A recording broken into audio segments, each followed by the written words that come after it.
آج کا دن صرف ایک انسان کی شہادت کا دن نہیں، آج وہ دن ہے جب تاریخ کا وہ باب بند ہوا جس کے بغیر خلافت کی روح ادھوری لگتی ہے۔ یہ حضرت عمر بن خطاب رضی اللہ تعالیٰ عنہ کا یوم شہادت ہے۔ وہ عمر جو اسلام کی تلوار بھی تھے اور امت کے آنسو بھی۔ حضرت عمر رضی اللہ تعالیٰ عنہ کا دور وہ دور تھا جب انصاف صرف عدالتوں میں نہیں، گلیوں میں بھی بولا جاتا تھا۔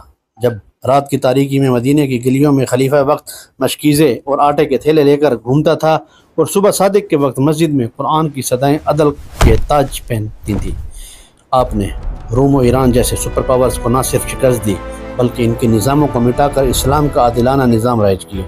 بیت المقدس فتح ہوا، فارس کی سلطنت شکست پذیر ہوئی، لیکن عمر رضی اللہ تعالیٰ عنہ کا چہرہ کبھی غرور سے روشن نہ ہوا۔ وہ ہمیشہ اس سوال سے ڈرتے رہے کہ کل قیامت کے دن اللہ کے سامنے کیا جواب دوں گا۔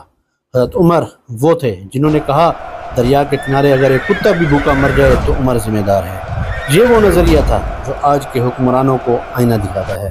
جب ایک عام شہری نے آپ سے سوال کیا کہ آپ نے 2 چادریں کہاں سے لی، تو آپ نے نہ صرف جواب دیا بلکہ اپنے بیٹے کو گواہی کے لیے بلایا۔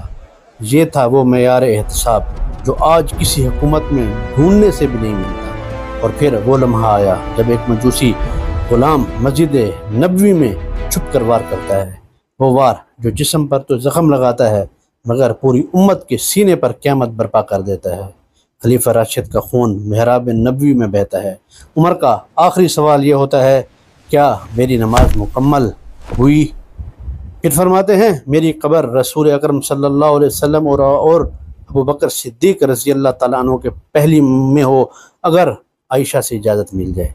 یہ تھے عمر، ایسے خلیفہ، ایسے انسان جن کی زندگی میں طاقت، تقوی، توازن اور درد امت کا حسین امتزاج تھا۔